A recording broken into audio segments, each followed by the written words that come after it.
McIlroy is one of the guys I was most excited to have present at this event because he doesn't come from that Poliquin kind of education, and he's been more so down the line of sort of with Pavel Tsatsouline and some of the old-time strongman guys. He bends nails. He's done one-arm chin-ups. He's done massive deficit. He's had some, big powerlifting results and competed in powerlifting and trained powerlifters and used methods around that. So there's a really, really big, broad variation of background there with Paul. He's also developed the Amazing 12 program. So the Amazing 12 program is a body composition challenge, and he's getting phenomenal transformations with that. It's a system that he sells to coaches around the world.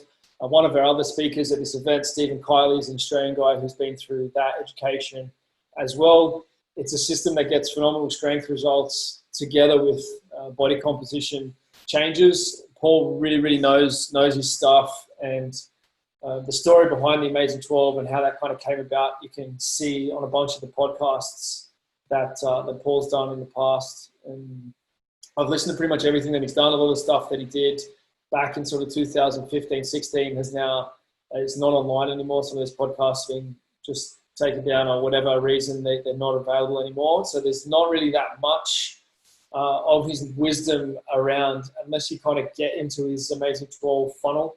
There's some good insight there if you sort of apply for his program, and they give you some information in an email campaign, which is some really, really good stuff. But I think he's sort of one of the he slips under the radar. A lot of people haven't heard of him and really should have. So he has made it on here now. I've just been doing your introduction, Paul, just saying how excited I am to have you present and giving my version of what I understand of your background from all the podcasts and different things that I've heard with you. We've spoken about Amazing 12. We've spoken about massive deadlifts, bending nails, one-arm chin-ups, deficit push-ups, coaching guys to world records, world championship results, and getting, the Amazing 12, massive body composition changes, but together with strength. And I guess strength is really at the heart of what Paul is about. And the presentation today is about insane strength gains.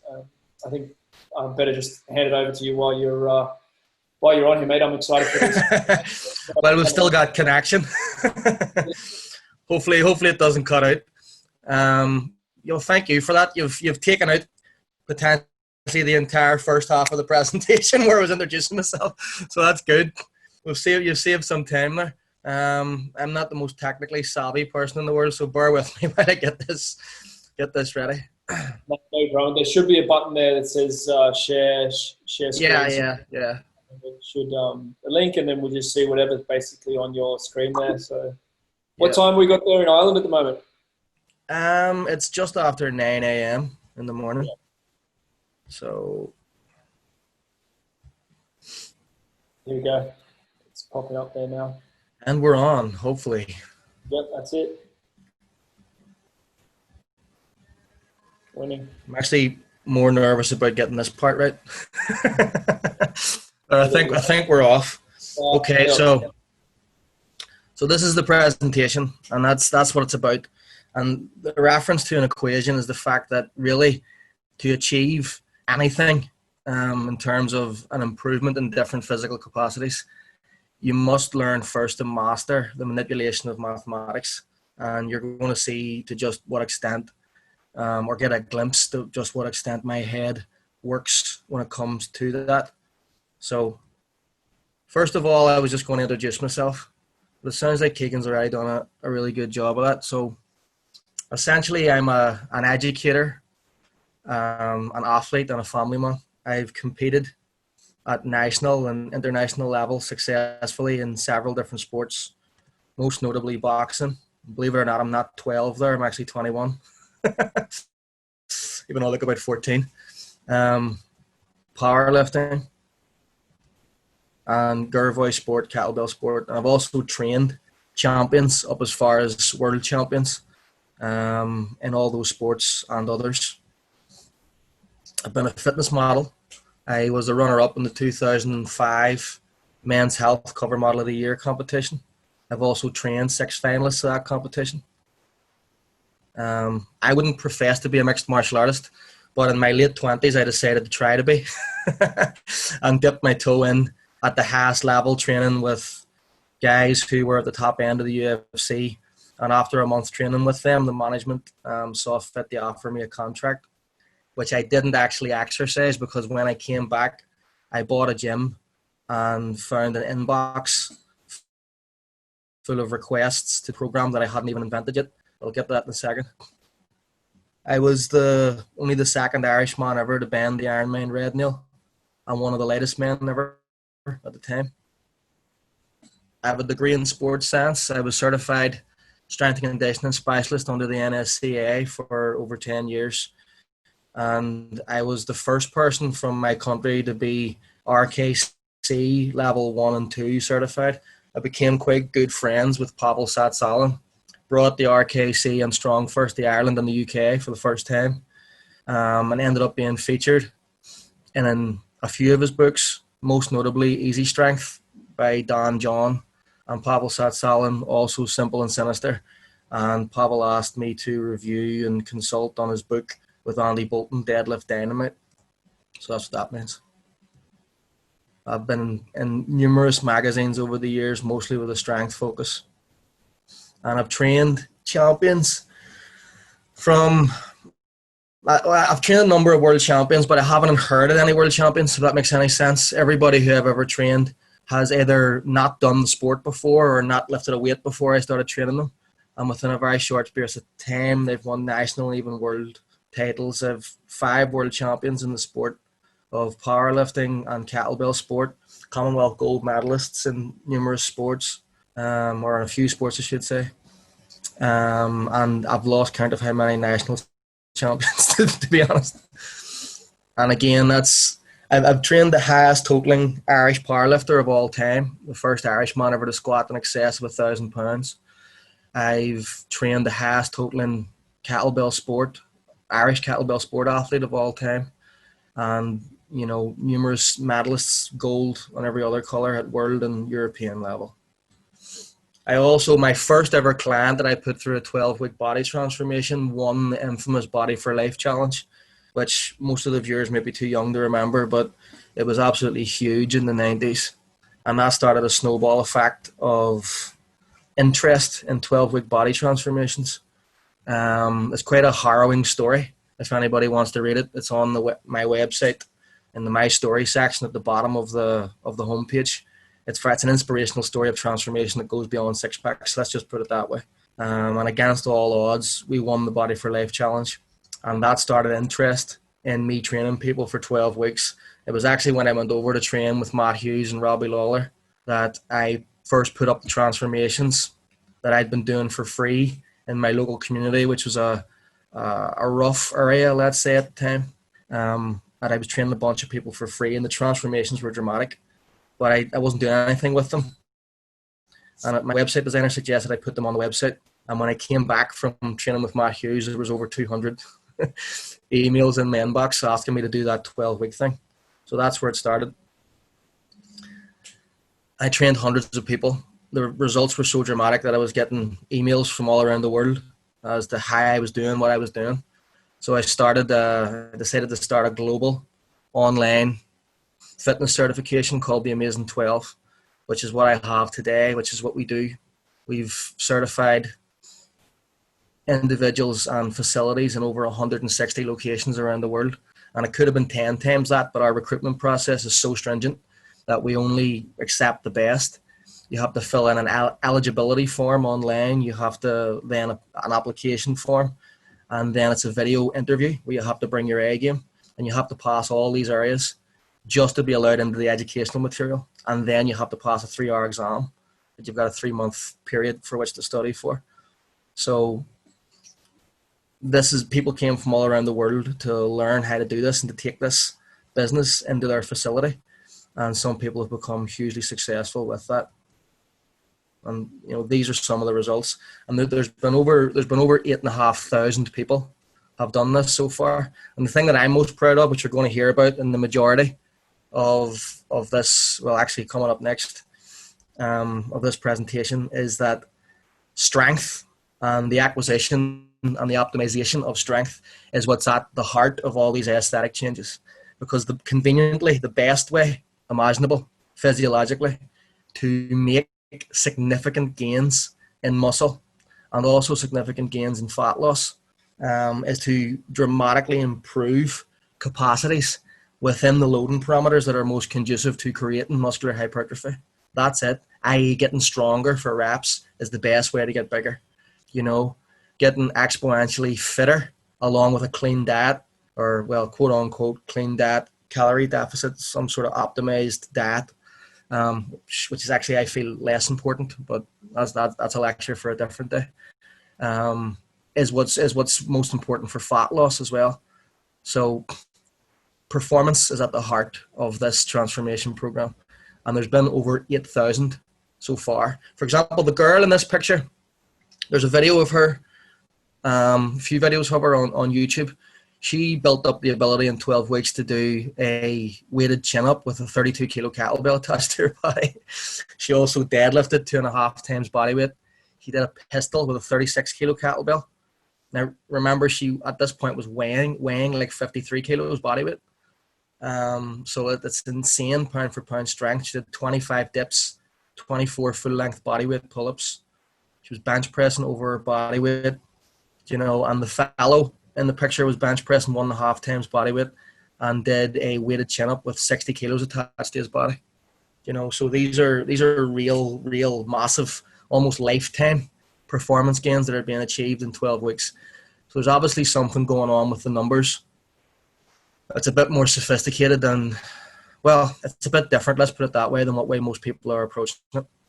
And there's been over 8,500 people so far all around the world in over 160 locations, which is an interesting statistic. To put that into perspective, if I was to click through all 8,000 at a rate of 1 per second, I wouldn't get to the end of it before this lecture was due to be finished. So we'll move on. Yep, we're represented all around the globe. Now, the 3 pillars of performance. Now we're getting into it a bit. Okay, so obviously these are the 3 things that everybody knows. The optimization of all these 3 areas. So nutrition. It's not the percentage, it's where it fits. So everybody says it's 90% diet, it's 10% training. That's an arbitrary figure that everybody pulls out of their arse, to be perfectly honest. It's not based on anything empirical. What they're trying to imply is that nutrition is more important to a body transformation than exercise programming. I would say that that's not the case when we're talking about a body transformation. Maybe when we're talking about the outcome of a bodybuilding competition where an individual has been training for 20 years, they're not going to gain significant muscle over the next 12 weeks and it's just about getting lean. Maybe at that point that is more important because it's just about muscle maintenance really for that individual who's also potentially chemically enhanced. But when we're talking about an individual who's coming in an overall ordinary to average or even bad shape, the training program is more important. Like if you think about it, picture an individual who, well, in order to actually test anything empirically, we have to isolate both variables and then bring them to their logical conclusion, put them up against each other head to head, so to speak. So if you are on an absolutely optimized diet for 12 weeks, 2 absolute genetic clones who aren't any different, lifestyle clones as well from birth, right? A completely unlikely scenario, but let's just make it this so that we understand fully what we're talking about. The only thing that's going to be different over the next 12 weeks is one's going to be eating their normal diet, which for most people is going to be somewhere between average and terrible, or good and terrible. And the other person's going to be eating an optimized diet, but the person who's eating their normal diet is going to be doing an optimized concurrent training program that has both cardiovascular and muscular hypertrophy elements to it. So at the end of 12 weeks, who's stronger? Obviously, it's the training guy. Who's got more muscle? Obviously, it's the training guy. Who's leaner? It's probably the diet guy, but the training guy is also leaner too because he's been doing cardio, he's been building muscle, his metabolism's been speeding, and he hasn't been eating a calorie surplus. So at the end, the overall person who's most transformed, even in terms of emotional capacity, more self-confident, higher self-efficacy, is the training guy. So in terms of an actual body transformation for 85% of the population, exercise programming and the mastering thereof is more important than the mastery of nutrition. But it's a bit of a misnomer, because the reality is you don't have to change. You don't have to choose, I should say. And I hate desert island questions. So optimizing both exercise programming and nutrition are both vitally important. The other thing there is exercise performance. You always need to look for optimal when it comes to what exercises you choose. Now, optimal is a movable feast depending on the individual and depending on the goal. Some would say the back squat is the optimal exercise overall for the legs. And in a perfect case scenario, that would probably be accurate. But there are individuals who it's counterindicated for, at least for now, until they address certain restrictions, or maybe they have an injury history, or whatever the case may be. But if you're injury free and or you're a relatively functional human being, there are some exercises that are beyond doubt the best exercises for both strength and muscular development of the body. And to quote Franco Colombo, the former powerlifting champion and Mr. Olympia, and best friend, probably most famous for being best friends with Arnold Schwarzenegger. God rest him, he died last year, I believe. An absolutely Herculean human being who made the very most of his genetics, naturally diminutive, but became insanely strong and well developed. And his philosophy on exercise selection was, there's 1 million exercises for every body part, but only a handful are actually any good. And in the end, only one's the best. And if you think about it, especially if you're a natural lifter, which most will be, you've only got a limited recovery capacity. You shouldn't patronize yourself too much in terms of what you can recover from, because as you're going to find out later in this lecture, if you manipulate the numbers correctly, you can build up the ability to tolerate it quite a lot. But you should still pick the best exercises, the big bang for your buck exercises. And really and truly, if you're talking about a natural body transformation, or you're talking about a natural strength transformation, or performance enhancement for sport especially, you're really only looking at one main exercise per body part and maybe an understudy, so to speak, for that exercise, like a chief supporting act, and that's it. So when finding what that exercise is, I have a very simple question that I always ask myself. And again, I'm going to kind of contradict myself a bit here when I say that you must ask yourself, well, what's the back squat for this body part? If you know what I mean. What's the back squat for chest? What's the back squat for shoulders? What's the back squat for lats, biceps, triceps, you name it, even forearms, whatever it is you're trying to focus on. What's the back squat for grip? Because one thing that most people do agree on, even though strength programming and physical culture in general has more disagreements in it than anything else, than even religion or politics. One thing that almost everybody agrees on universally is, if an individual is healthy and functional, the back squat probably is not only the best exercise for producing brute force and beef in the lower body, particularly the quadriceps and the glutes, but it's also probably one of the best muscle building exercises, if not the best muscle building exercise that you can do full stop for most people. So ask yourself, what's the back squat? And then ask yourself, what's the next best exercise? And you're pretty much good to go after that. You don't need to be, unless you're genetically gifted in a big way, or you're trying to achieve a particular thing, you're ready for it, and or you're chemically enhanced. You really don't need lots of exercises. All the results, all 8,000 transformations in the A12 program, and I'll take the Pepsi challenge versus any transformation program on the face of the planet in terms of the dramaticness of both the aesthetic results and the functional strength gains. All of them are achieved with between 1 and 2 exercises per body part, done either once or twice a week. That's it. You know, which surprises a lot of people, but that's a fact. Okay, so it's about the quality of the work that you're able to do, and it's about the number one thing. Take this to the bank. If you've got a pen, write it down. Something that even supersedes the exercises themselves, something that supersedes the percentages that you're using. something that's more important than the set and rep schemes, something that's more important than the diet. The thing that's most important, full stop, is that whatever you're doing manipulates the mathematics of program progression in such a way that you're able to exponentially increase performance capacities within the loading parameters that's most conducive to creating muscular hypertrophy. I.e., is this making you get stronger for reps over any given period of time, 12 weeks or otherwise? Okay, and as you're going to see, as again in this lecture, 12 weeks isn't necessarily where the story ends. It shouldn't be training for a peak in a certain period of time. It should be, getting stronger every 12 weeks, always, perpetually, without having to necessarily back cycle in traditional fashion. So we're going to talk about that, which is never spoken about. Okay. That's one of my own quotes. Strength isn't built, it's granted. Okay, so regardless of the potential accuracy or inaccuracy of this as a physiological or neurological statement, it is still most helpful to look at the process as being something that isn't built, something that's already there and is granted to you by a third party. Even though you're not physically separate from your central nervous system, you are one and the same, like the Force in Star Wars, okay? It flows through all living things.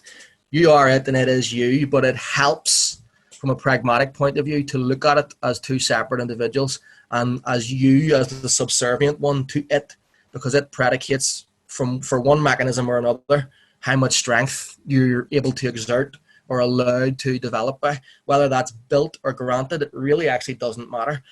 The only thing that matters is that whatever you're doing, you must realize that it is a conversation, because whether it's allowing you to build or allowing you to use more of what's already predetermined, it's still allowing you.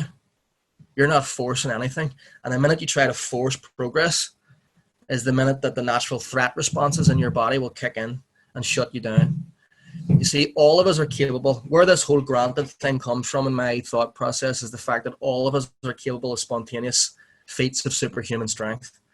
And that it's pretty much for certain at this point that most individuals, even when trying their hardest to exert as much force as humanly possible, are only able to exert between 30 and 50% of the motor units or total force available within any given muscle group or the human body as an entirety, collection of different muscle groups, which tells you there's a huge untapped potential within the human body and that it's already there.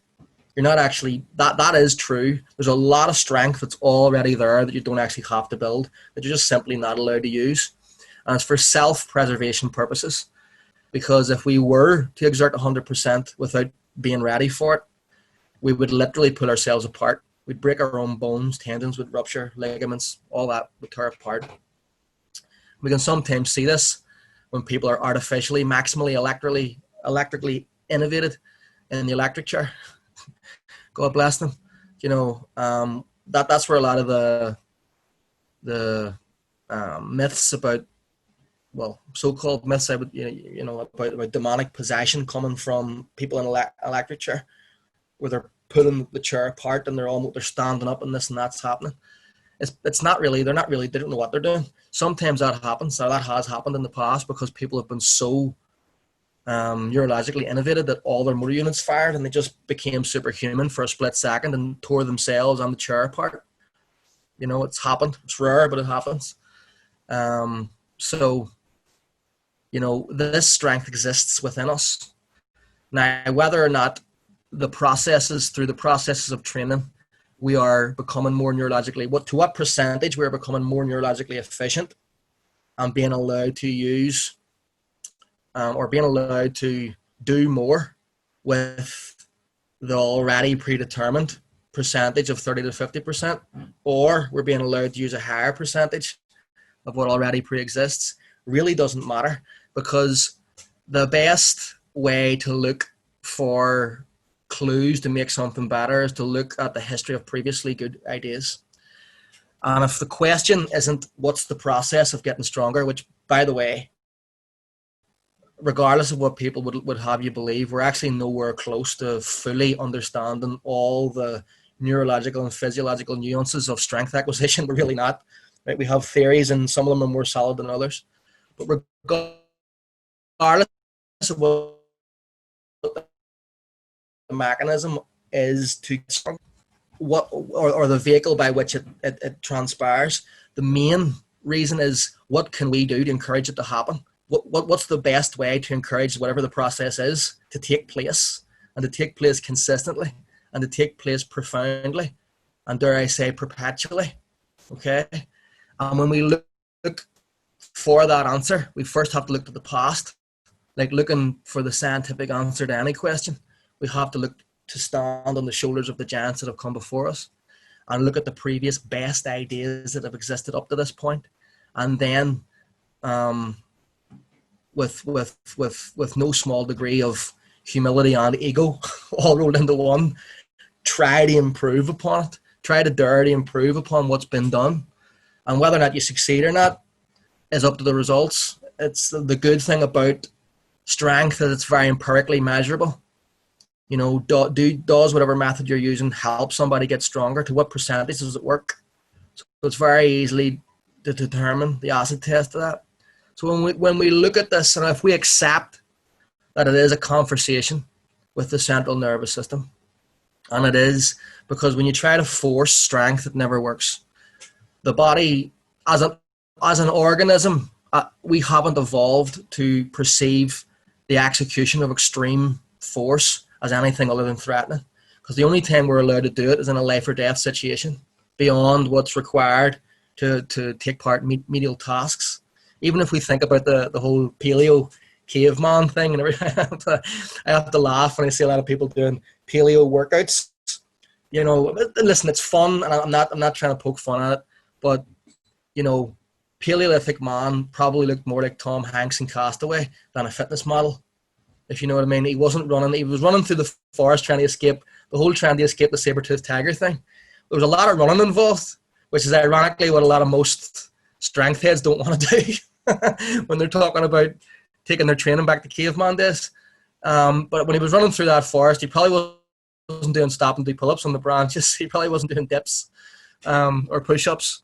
He was conserving his energy because he didn't know when he was going to eat. He wasn't trying to break protein tissue down because he didn't know when he was going to be able to build it back up again. So strength is seen as threatening.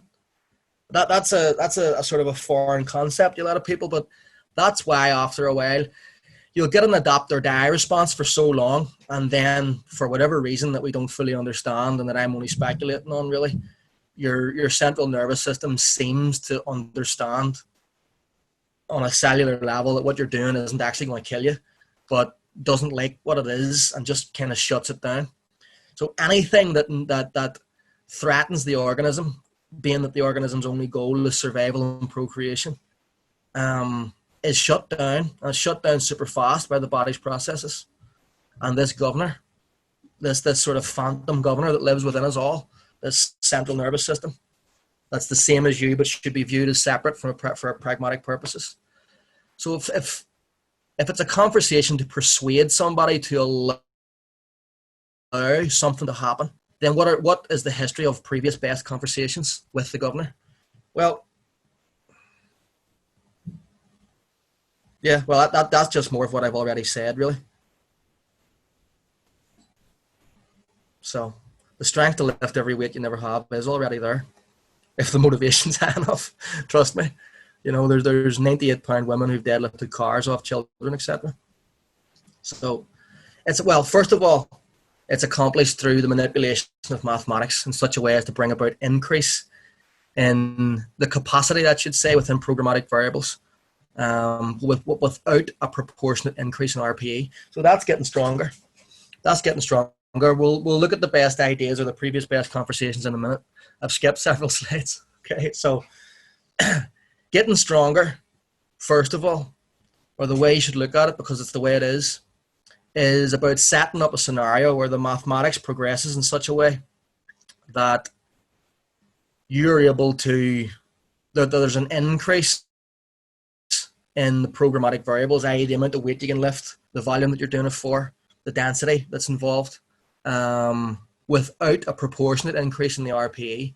100% one rep max is always your 100% one rep max.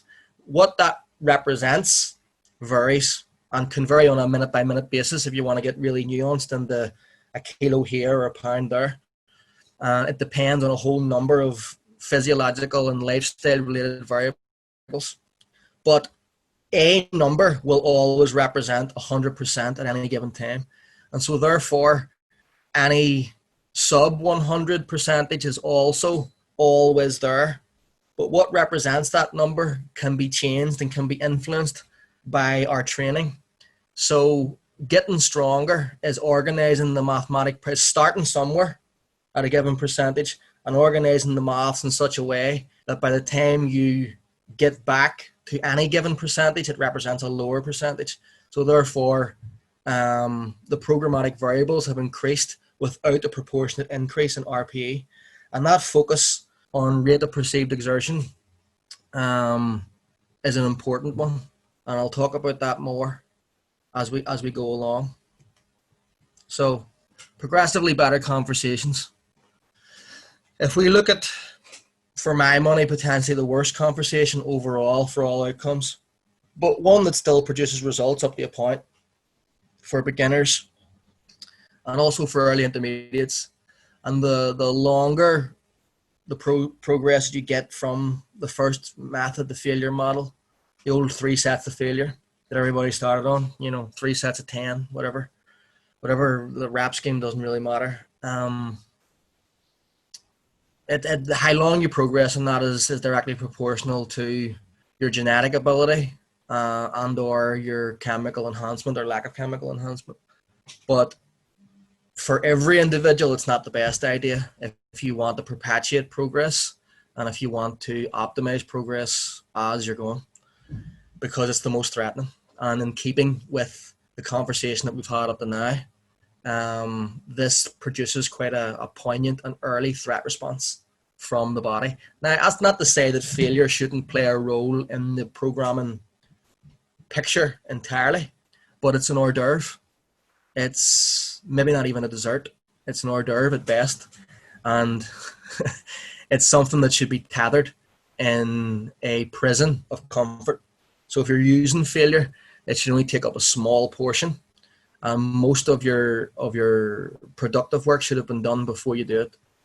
And it shouldn't be repeated too much. There's a delicate balance to that, and that depends on the individual, depends on the goal, depends on the exercise, depends on a whole load of things.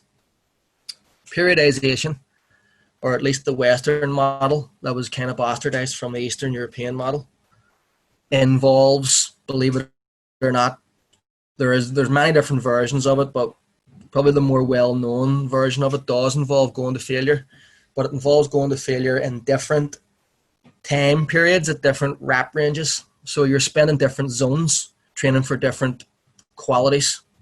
So, you're starting off in like a restoration or like a build-up phase. You're going into a muscular endurance phase. You're going into a hypertrophy phase. You're going into a strength phase and a peaking phase. And then maybe a transitional phase if it's sport.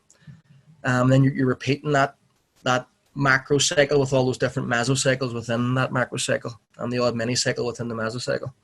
So essentially what you're doing is every time you're wearing out the central nervous system's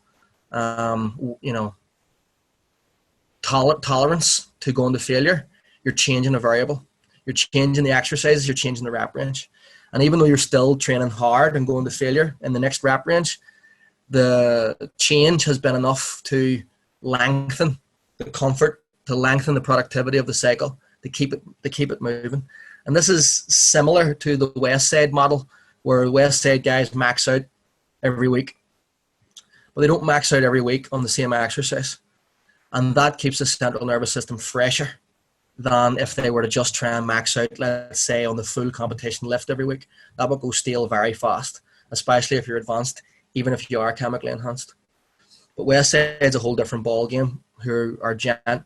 The vast majority of the success has been down to a completely different population as well.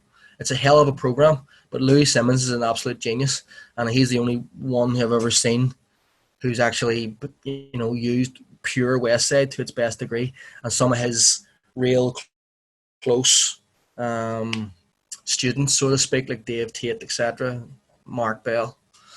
So intensity cycling is probably generally regarded, if we're talking about pure strength acquisition, as the best idea thus far for acquiring strength.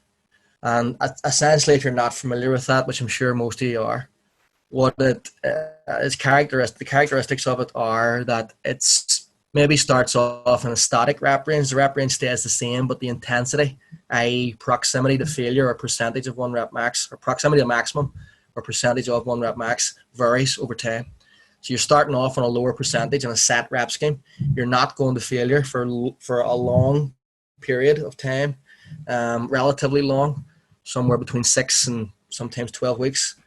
And then you're forcing it essentially towards a peak, usually for an event like a powerlifting or Olympic weightlifting competition or sporting competition of any kind, or just a personal performance. So if we look at the pattern here and in keeping with the conversation that we're having, you can see it very clearly that the common denominator in progressively better ideas is increased time spent training in comfort, or increased effort towards increasing the levels of comfort within the training process. Okay, intensity cycling for me does do a better job. It's basically periodization, macro cycle, and microcosm. It's periodization for strength athletes, in that if the point of your sport is only maximum force production, then you don't have to worry about sports skill or this or that, or to a limited degree. Then all you need to do is keep getting stronger all the time. So your training should be focused around peaks and coming back, and constantly hitting peaks and coming back. Got the long game that periodization attempts to do with the strength conditioning programs for most sports. So in terms of pure strength acquisition, even though that chronologically might not be historically exactly how it went, in terms of people are still doing failure training when periodization happened, and people are still doing failure training after intensity cycling happened and all that, that is for me a hierarchical order of progressively better ideas for strength acquisition, and it's directly proportional. Its productiveness as a strength modality is directly proportional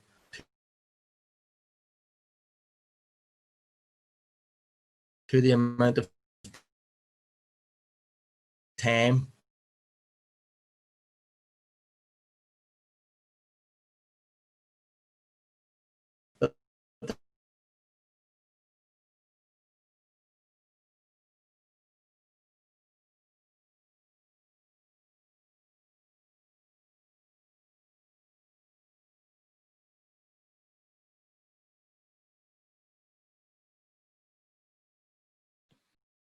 So we're just getting a little bit of a challenge with, here he comes back. It happens in the technology world. And you just muted there. It's muted because you dropped out for a fraction there. Here he comes. We're back, yeah? Yeah, you're back. Good to go. Back, okay. Technical issues, apologies. So regular intensity cycling tolerates the need for starting off training in a comfort zone, but emphasizes moving quickly towards a peak. I'm jumping ahead again. The Amazing 12, or programs that I design in general, emphasize becoming progressively stronger for as long as possible whilst remaining in your comfort zone, letting it expand, and does not tolerate the need to peak ever. Now, that's a fairly contentious statement, but if strength is the point and comfort is the common denominator in having a progressively better conversation with the central nervous system, which by whatever mechanism facilitates extra strength, let's say, then outside of winning medals, why are non-competitive non-world level powerlifters designing their training so that they peak every 6 weeks? Has anybody ever actually peaked properly on the squat, bench press, and deadlift, let's just say, you're not right neurologically for about 2 weeks afterwards. And then you have to build up again. You're also risking injury. So you're risking neurological burnout. You're risking injury. You're risking, lots of things you don't have to be risking. Let's put it that way. And you're actually slowing down your ability to get stronger. So if we can focus on, if the goal is to just get stronger, right? I've trained world champion powerlifters, and they train they compete twice a year max, nationals to qualify for worlds, and then at worlds. And if I can get them to win both without maxing out, and I mean even the world championships, if I can get them to win both, then they don't max out unless they're trying to hit an all-time personal best or an all-time peak, in which case it's worth it. But outside of that, are we still on, Keegan, or has something happened? Still on? Yeah? Can you hear me? Yeah. Still on? Okay. So there's stuff happening on the screen. I didn't know what was going on. Okay, yeah, so people should take the focus off. All right. Okay, so everybody can still hear me? Okay. Okay, so you should really take the peak or the focus off peaking if the only goal of your training is to get stronger, unless you're mixing in the absolute upper echelons of strength, and even then you should be doing it sporadically, if ever. If you can get away with not doing it until you're breaking an all-time world record, then that's probably the fastest way to getting the ability to break that all-time world record, because demonstrating strength doesn't build it. Only building it builds it. Okay. And I don't care. To quote Benny Magnuson, what is Benny's quote? Well, I'll just do my own quote because it's something along the same lines. I'd rather not know how strong I am. This is his quote. I'd rather not know how strong I am than find out exactly how weak I am. Okay. So it's like there's no point in maxing out unless it's for a very good reason. So if we design our training with that in mind and we think about all this in mind, we'll move forward. That's a tough one to, has that always come naturally to you, or is that something that you really had to learn, or do you break that yourself because you don't, have as many competitions coming up and it's like just a bit of fun?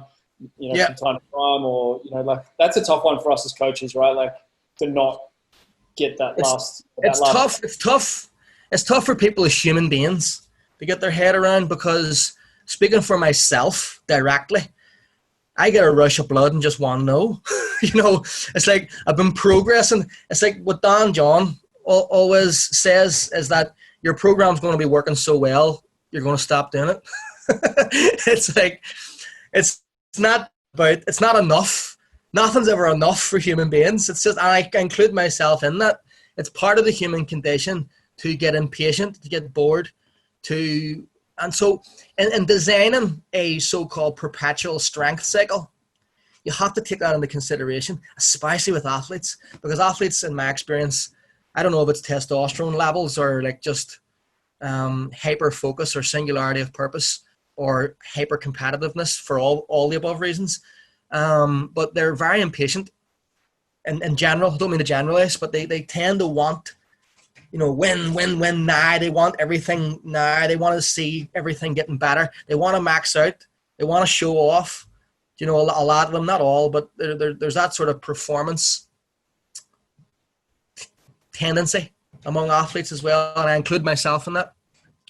So the discipline to do that is great. It takes a lot. And it's just for some reason, Keegan, I can't seem to move the slide on. Oh, I can't. Here we go. There you go. Technology. So with that in mind, let's analyze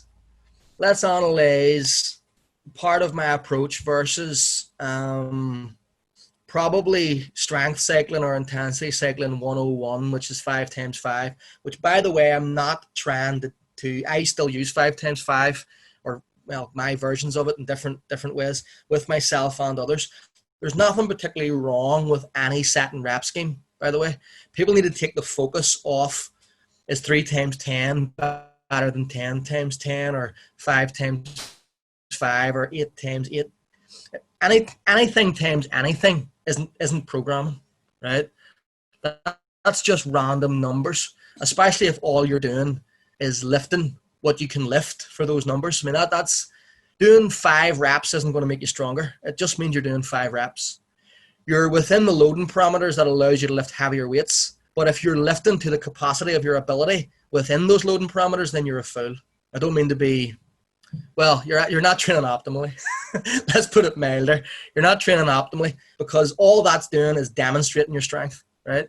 If I can organize the programmatic progression in such a way that you get 25% stronger within sets of 12 or sets of 15, that's going to be better than somebody who just does 5 reps for the sake of doing 5 reps without any mathematic thought process behind it.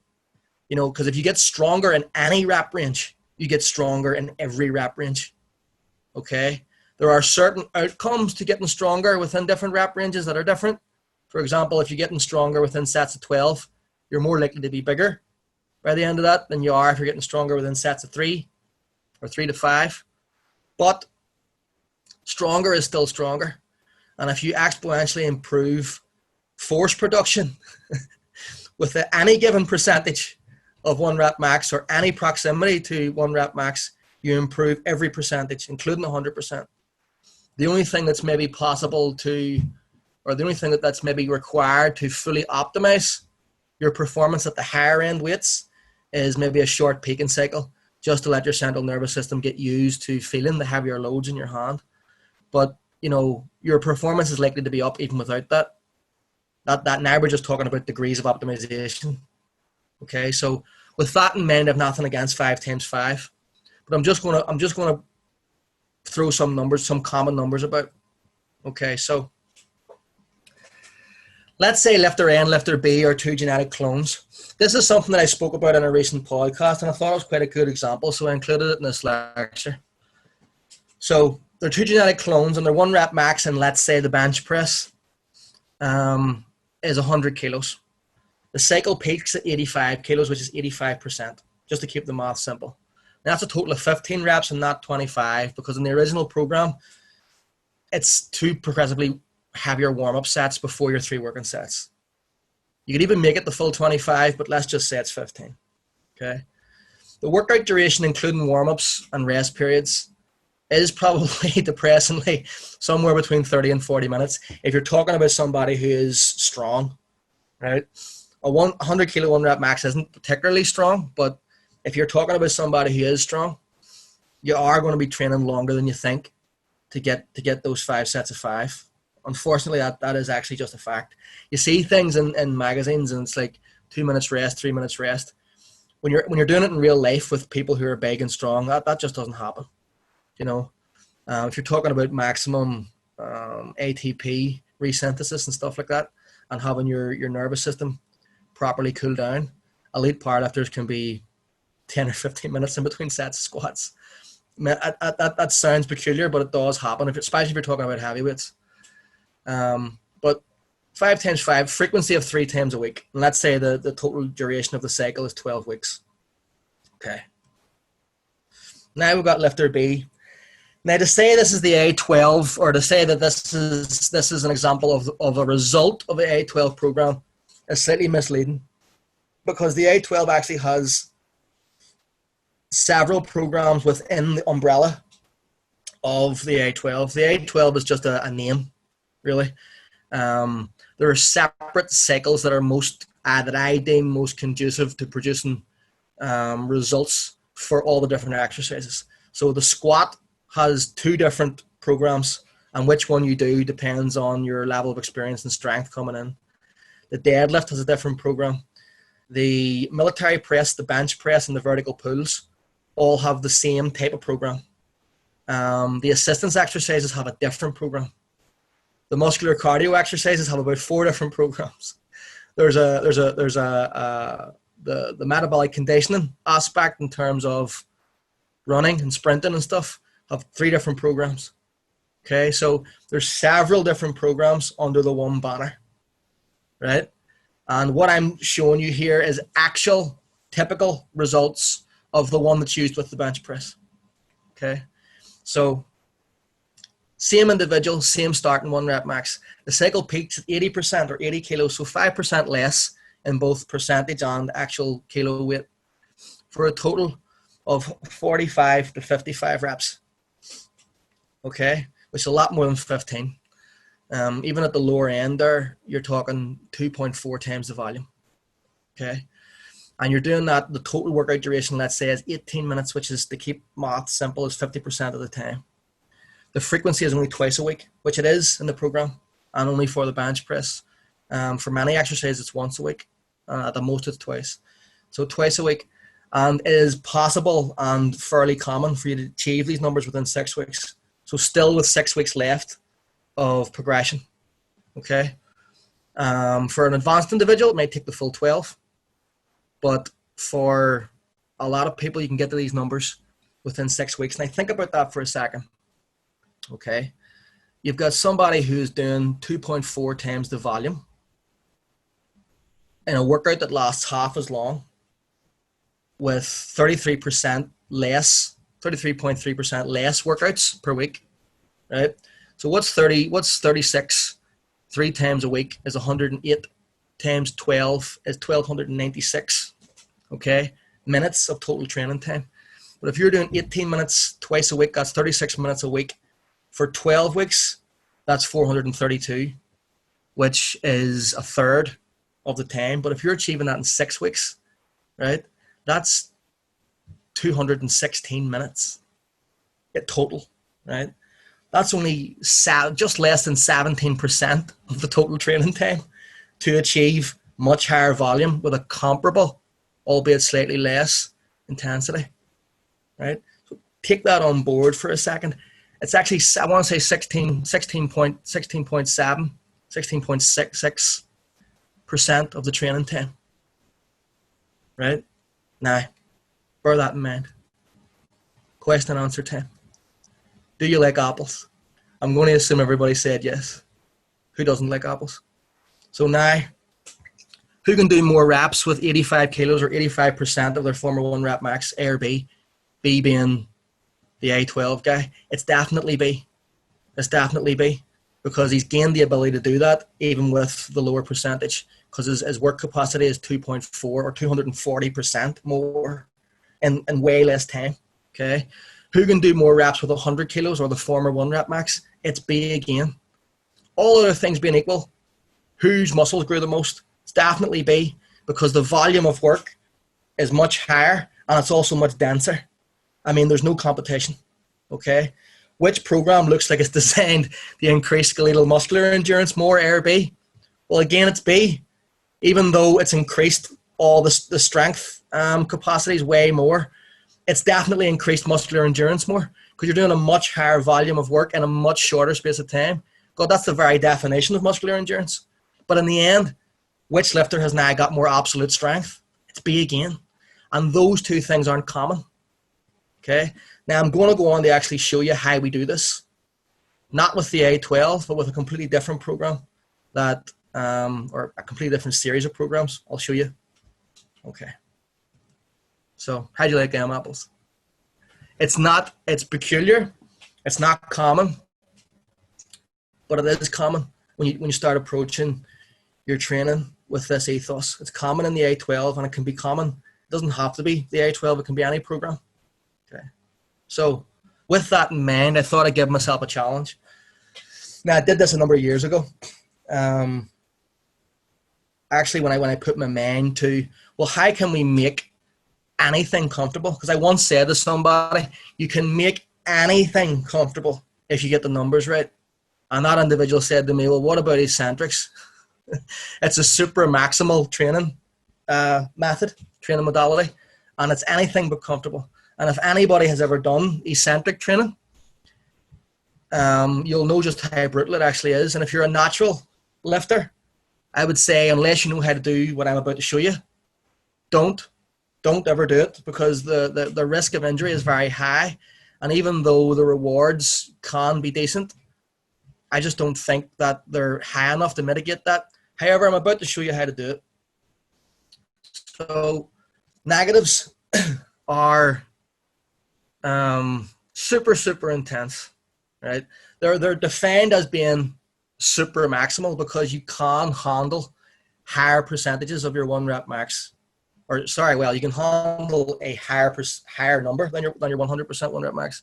For most people, even coming in, you're handling a minimum of 125 to 130% of your 1 rep max for a single, right? So your single rep capacity in a negative bench press might be as much as 25 to 30% greater than your actual 1 rep max lifting capacity. With practice, it's been shown that you can actually raise the deficit between those two to as much as 75% higher, right? But we'll not get into that because really you're getting really good at putting stuff down there as opposed to picking it up. But the point is that how do you make something that's super maximal, sub-maximal? Well, it's by using a sub-maximal load relative to its super maximal capacity. But sub-maximal to super maximal is still a very high percentage of what your actual maximum is because you're not lifting it, you're just lowering it. Okay, so bear that in mind. Okay, so in order to actually fully tame eccentrics, we have to pay close attention to volume, intensity, and density in equal measure. I call this the Holy Trinity, spelt with a H, as in holistic. Okay, it's the holistic approach to how to actually maximize programming, in my opinion, through the results that I've achieved. Okay, so you also must use an abbreviated, you must nod your hat to regular up and down eccentric concentric lifting. It might not be necessary, but I think it's optimal to do that in order to actually allow you to translate the strength built from eccentrics more seamlessly towards what the actual goal is, which is lifting the weight up and down in a regular fashion. So this particular program that I'm about to show you must only be used with a bench press or pull-ups. Okay, it's a thing I call the power grid, and I've got about 50 of them that all move in different patterns and different configurations and different shapes for different purposes. Okay, but this one was put together with the sole purpose of proving the point that when you get the numbers correct, you can make anything easy, you can make anything programmable, you can make anything comfortable for your central nervous system, even something that's supposedly super maximal. Okay, so here we go. So this is the power grid, or this is this particular power grid. Now you'll notice, the first thing you'll notice is that the percentage being used, that's 90% being used for 1 rep per minute for 10 minutes. Right, and then there's about a 5 to 7 minute or 10 minute rest if you need it, and you do 1 set of 5 with 70% in the regular movement. Now 90% seems like a high percentage, but it's actually not a high percentage of your 90% of your concentric of your regular up and down bench press is actually quite a programmable and comfortable low percentage of your eccentric bench press 1 rep max, which could be 130% of your 30% higher than your 100%. Okay, so this is actually 40% lower than the most weight that you can actually lift or can lower once. Does that make any sense? Okay, so, but it is a very high percentage of the weight you can lift. So your central nervous system is getting to handle and develop a degree of mastery over a relatively heavy weight in comparison to the one that you can lift for 1 rep, but it's able to do it comfortably because you're not lifting it, you're just lowering it. So it's a low percentage of your eccentric max, but a high percentage of your concentric max. And therefore you've made something super maximal, sub-maximal, and you're gleaning the neurological benefits of lifting a heavy weight without actually lifting it and without actually having the negative side effects of it. Now let's look at it a bit closer. So the first thing you're going to see, the red shows the direction that it moves. Okay, so it's moving top to bottom, starting from the left column. You'll notice that the volume and, in fact, density undulates. So it's a wave cycle. So this wave cycling is normally applied to intensity, and that's great. You can do that, and I do that. But it's better applied, in my opinion, to volume and density first in order to qualify an intensity increase. You're making yourself earn it by increasing the volume and the density with any given intensity before you then increase the intensity and, by no coincidence, decrease the volume and the density at that point in order to facilitate a more comfortable response from the central nervous system. So this sort of 2-step forward, 1-step back approach to the volume and the density allows you to sneak up on the central nervous system's threat response a bit, allows you to delay that quite a bit, okay? And all the while there's a concurrent cycle going on with the lower percentage weights where you're actually lifting them up and down, okay, to keep that connection to what the actual goal of the cycle is, which is to improve your concentric 1 rep max on the bench press. And so you move through this pattern, and by the end, right, if you're doing this at a frequency of about twice a week, which if you're talking about the bench press, it should be about twice a week. If you're talking about pull-ups, you might be able to get away with it 3 times a week because they tend to recover faster. But if you're talking about the bench press, probably twice a week. So that means about 13 and a half weeks you're going to be on this cycle. And by the end, you're doing 50 eccentric reps with 100% of your 1 rep max, right? Which is actually a lower percentage of your eccentric 1 rep max, because we've established that, which has also probably went up at this point because you've been practicing eccentrics. So that 100% is an even lower percentage now of your eccentric 1 rep max, but it's still represented at one point 100% of your 1 rep max, right? And guess what? It's now also a lower percentage of your 1 rep max up and down rep as well. Because if you're lowering under control, and if you're talking about cadence, I don't want to go super slow, probably talking about a 3-second negative for at most, because we're trying to do a density, take a density approach to this. If you're doing 5 reps a minute for 10 minutes, right, that's 50 reps, obviously, with 100%, we are lowering it under control. And there's been a concurrent cycle going on. We are now also repping 68 reps or so, or maybe more, with 80% of your actual up and down, and you're actually doing up and down reps with it. Where's your 1 rep max by the end of this? It's up exponentially, right? But you don't stop there. You do it again, only this time you move through it in a different pattern, okay?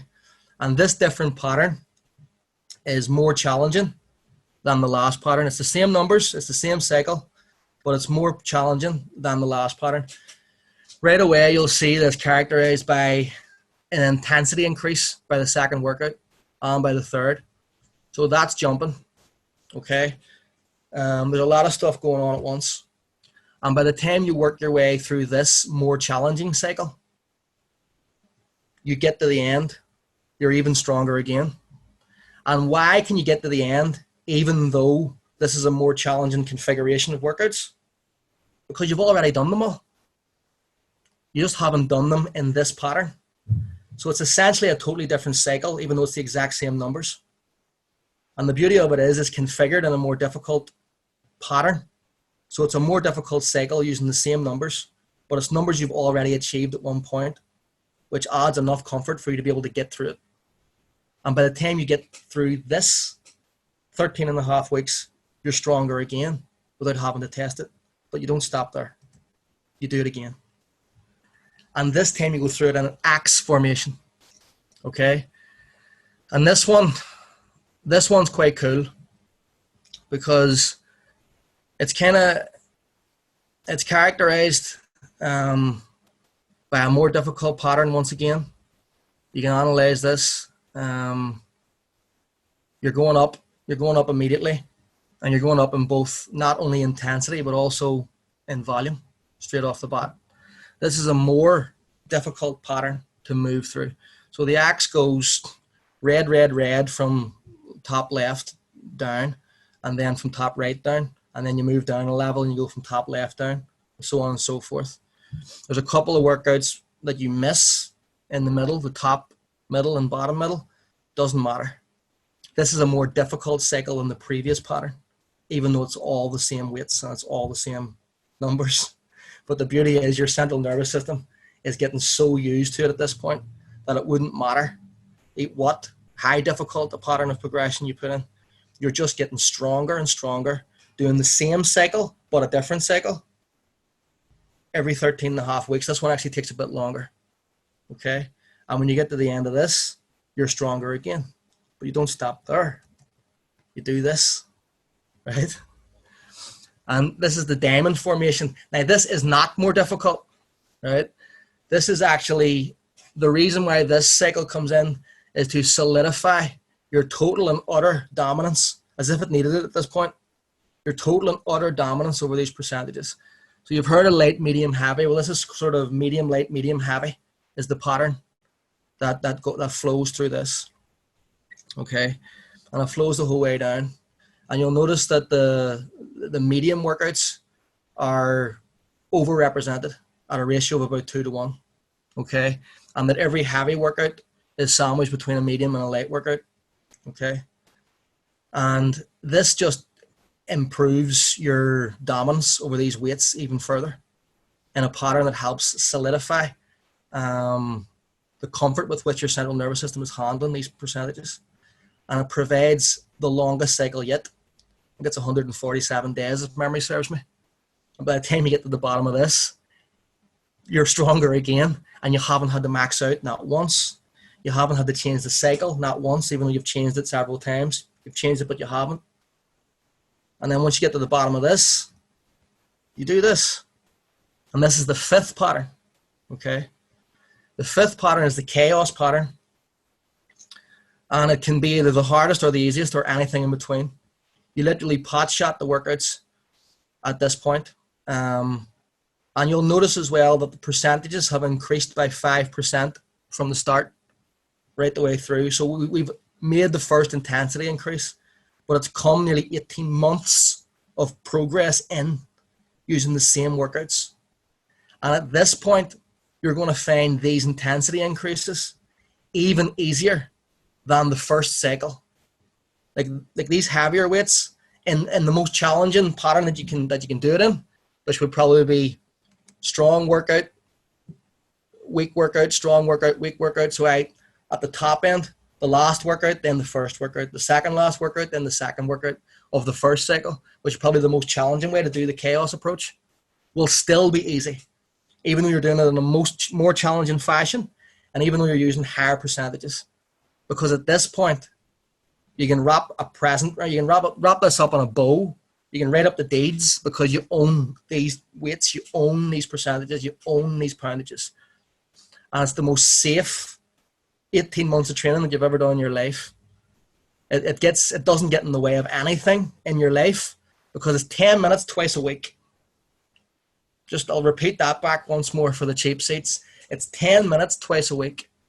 And by the end of 18 months of solid progress, you're able to almost effortlessly, at this stage, do 50 reps in 10 minutes, negative only, 3 to 4 second cadence, with 105% of your now incredibly former 1 rep max, while still doing a now almost effortless set with 85% maybe of up and down lifts. At this point, if you've had the patience to get to this, right, you're massively stronger. And you know what? You don't have to stop there either. You can go back and recycle with even higher percentages, or with these new high percentages, go through the other patterns, the up and down, the side to side, the axe, the diamond formation. So, why do the grid? Why bother? Why not just put them all in a straight line? Because it's boring, because it can, and because if you hand that to an athlete, he's never going to do it. It just looks monotonous, right? If you give him this grid and you say, right, here's a grid and you got to get through it to the other side, you're triggering his natural competitiveness. You're keeping it interesting. You're achieving everything that you want to achieve. Sometimes they don't even have to see this. Sometimes you just have to be telling them what they're doing week to week, right? And they're effortlessly getting stronger, effortlessly getting bigger. Are you bigger by the end of this? Absolutely, right? I've shown you how you can take something, and I wouldn't even say this is the most optimal way to do it because I don't like negatives. I don't particularly like negatives. I've chosen negatives deliberately because I don't like them. To be perfectly honest, as a modality, I don't really like them. I think they're dangerous. Don't really think they're worth it. But this is a way. What I've done is I've proven that even in a suboptimal modality, historically dangerous modality, can be thoroughly tamed, utterly optimized, utilized in a comfortable way. Right? A supra-maximal, the most supra-maximal technique possible can be made sub-maximal and unthreatening to the central nervous system in order to facilitate 18 months worth of progress in an exercise that you're not even doing that much of. You're doing one set of, really, because the rest of the exercise, the rest of the sets are only lowering it. Right? So bear that in mind and consider another 50 or so of these, which are actually better. But this is the one I use to prove my point. Okay. So what actually happened there? Well, at a frequency of 2 times a week, training for no more than 10 minutes a workout. So that's a total of 20 minutes per week. If you don't count the rest after the density period where you then do the regular set, okay, you probably stretch out to 15 minutes if you want to be pedantic. 5 total patterns. Each pattern lasts between 13.5 and 21 weeks per pattern. Okay, so it's actually over 18 months. It's not almost of continuous progress, effortless, almost effortless progress. Right, lifting the same weights in a different way, and also the same way for nearly a year and a half, over a year and a half. I'm making continued upward progress without the need for a back cycle. Bigger, really comfortable, really easy. Okay. So that's just one example. Now, we don't use that at all. I don't use a power grid in the A12. I just have so many of these that I thought I'd share one. And I thought I'd make a point. Okay? So if you analyze that, you'll see several things happening in all of those grids. Ways that make it harder, ways that make it easier to deliberately for one purpose and for one outcome. Okay? So here's something else to bear in mind. What we're doing as exercise professionals, and I assume I'm talking to a number of exercise professionals on this call, as well as just enthusiasts and hobbyists. We're trying to make an impact on people's lives, especially at a time like this. Even if we're doing it online, it's still the same value. You know, remember that, even if you're training people online throughout this crisis. It's not being there in person and shaking somebody's hand and counting the reps that's of the value. It's the outcome. It's what you're actually giving them. And make no mistake about it that the formulation of numbers in a pattern can not just change the shape of somebody's body or change the shape of their strength, it can change the shape of their life. And that's something that we've done 8,500 times. So if you can master how to do this, it does become really easy. Like, that sounds complicated, but once you master how to actually do stuff like that, and you learn how to do stuff like that, and I can definitely teach people how to do it because we're doing it all around the world, it becomes as easy as breathing. And there's nothing of more value than being able to just perpetuate progress for yourself and for others. You know, because measurable progress that you can create in the gym with someone just effortlessly transforms and translates into measurable progress for you financially as a coach. It's just the two are inextricably linked. And make no mistake about it, unless you can produce results that are of a very high nature and do that consistently, you're never going to maximize your business potential either. I know there's going to be other people talking about that, but, you know, I thought I'd touch on it briefly because, you know, I have had a lot of success in that area, thankfully, as an entrepreneur. And I can say that the number one thing, regardless of what anybody tells you about mastering this type of marketing technique or that type of marketing technique, the number one thing you can do for business success is improve someone's actual success in the gym and have that spill over. Anything that's measurable will cross over to anything else that's measurable. Because as humans, we're designed to recognize that, right? And the good thing about the business we're in is that all our results are empirically quantifiable, okay? You can't bullshit your way to a 25% improvement in somebody's bench press. You can't bullshit your way to 20 pounds of muscle gained, okay? That either happens or it doesn't, or 30 or 40 pounds of fat loss. That either happens or it doesn't, okay? Money talks and bullshit walks. So if you want to be successful as a businessman in the fitness industry, you first have to figure out how to be successful as a result producer. It's as simple as that. And the degree to your success financially is going to be directly proportional to your ability to deliver those results and to what magnitude you can deliver them and how fast you can deliver them, which is why we're successful. So if you want to find out more about me or do some of this, engage in some of the stuff that I've created and some of the stuff that I've done, there's the Benchmaster program, which I have online, which is a series of 10 or 12 professionally produced lectures on bench press technique. Now I'm a double body weight raw, lifetime drug-free bench presser, and I've maintained a double body weight bench press for 20 years, and over a 20 kilo body weight increase as well, and in competition. And I've also trained several double body weight bench pressers who are all drug-free and not particularly light, some of them. One of the guys is 100 kilos body weight and drug-free. Now, these numbers there's going to be people who are going to do more than that, but if you can bench press double body weight, that's a hell of an achievement, especially if you're natural, especially if you're raw, okay? So I have a lot of experience on that bench press, and the Benchmaster program is actually a good example of what we've been talking about here today. It's not a power grid, and it's not the A12, and it's not anything like that, but it's a cycle that perpetuates progress for 45 weeks without the need for back cycle. Okay, so you're going to be progressing and not even knowing it, not even realizing that it's difficult for 45 weeks, and then it brings it to a peak.